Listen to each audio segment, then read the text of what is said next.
ভাই দেখতে পাচ্ছ এখন পাপা পেঁপে গাছটা কেটে ফেলছে, একটা মিষ্টি রোদ্দুর বেরিয়েছে। হ্যালো বন্ধুরা, আজকের একটা নতুন ভ্লগে তোমাদের সকলকে জানাই স্বাগত।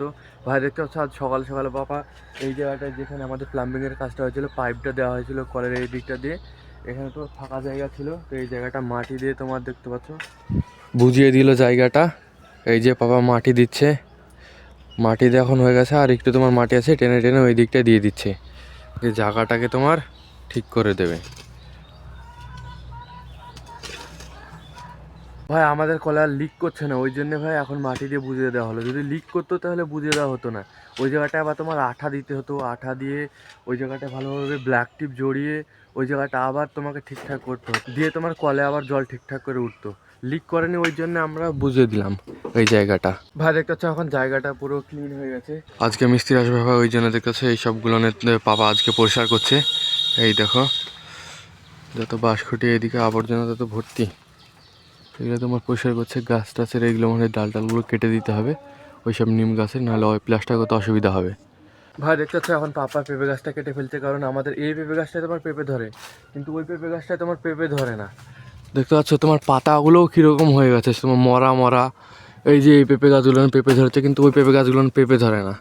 এই দেখো কেটে ফেললো, দেখো যা পেঁপে গাছটা কেটে ফেললো। ফেলো, গোড়ার থেকে কেটে ফেলো, এইভাবেই থাকবে। ও এই জায়গাটা থেকে আবার ভাই বের হবে। এই যে পাপা কেটে দিল গাছটা, বাহ, নিচ পর্যন্ত কেটে দাও, তাহলে তোমার আর একটু মোটা হয়ে হবে।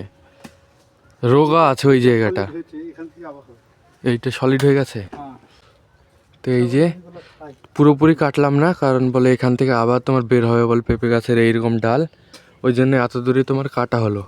কারণ এইসব ডালগুলো দেখো আমি দেখাচ্ছি তোমাদেরকে, এই জায়গাটা তোমার দেখো গাছের যে পোকা হয়, এইসব পোকাটাকে খেয়ে নেয়, দিয়ে এই দেখো এইরকম হয়ে যায়। এইসব পেঁপে গাছে তোমার বিষ দিতে হয়, যদি এইরকম হয় যে আমরা দিইনি, ওই জন্য তোমার খারাপ হয়ে গেছে, আর ভালোও হবে না এখন আর, ওই জন্য কেটে ফেলা হলো।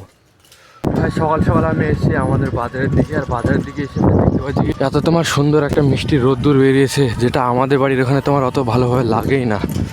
দেখতে পাচ্ছ রোদ্দুরটা দারুণভাবে এই জায়গাটা তোমার গায়ে লাগছে, কিন্তু বাড়ির ওখানে তোমার লাগে না অত বেশি রোদ্দুরে। ভাই শীতের সকালের এই সুন্দর রোদ্দুর তোমার দারুণ লাগে। আর আমি এসেছি ভাই একটা সিক্রেট কাজে। ভাই আমাদের বাড়িতে এখন মিস্ত্রি চলে এসেছে, মিস্ত্রি এসে তোমার কাজও করতে লেগেছে। এই জায়গাগুলো দেখতে পাচ্ছ মশলা মাখানো হয়ে গেছে, আর আমাদের বাড়ির ওই সাইডে পিছনের দিকে তোমার কাজ চলছে। এখন আমি আর পাপা যাব বালি আনতে, বালি তোমার ওখানে হার্ডওয়ার্সের দোকানে একটা ছেলে থেকে ওই লোড করে দেবে, তারপর আমরা টোটোতে করে বালিটা নিয়ে চলে আসবো। ভাই বাড়িতে এত পরিমাণে তোমার কাজ হচ্ছে, ওই জন্য তোমার বালি লোড করা ভিডিওটা তোমাদেরকে আমি দেখাতে পারিনি। তো এই যে দেখতে পাচ্ছ আমাদের পাড়ার এক দাদা তোমার বালি নিয়ে চলে এসেছে, এবার বালিটা এই জায়গাটা রাখতে হবে, রেখে তোমার এইভাবে চালতে হবে, সিমেন্ট বালি দিয়ে মিশিয়ে তারপর চালতে হবে জিনিসটা, তাহলে ভালোভাবে এই জিনিসটা মিশে যায়।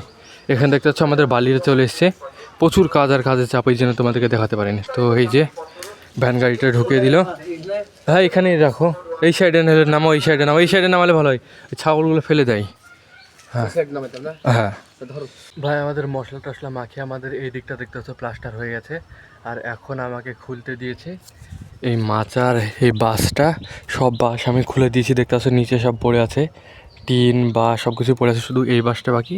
আর এই দেখো আমি এখন খুলছি, দেখো কীভাবে এই দড়িটাকে আমি ধরে আছি, তো দড়িটা যখন আমি ছেড়বো আস্তে আস্তে দেখো বাঁশটা নিচের দিকে চলে যাবে। এই দেখো দেখছো আস্তে আস্তে নিচের দিকে যাচ্ছে না বাঁশটা, এই যে। তো আস্তে আস্তে ঢিল দেবো, আর এটা তোমার ভারী বাঁশ, ওই জন্য তোমার এইভাবে খুলতে হচ্ছে।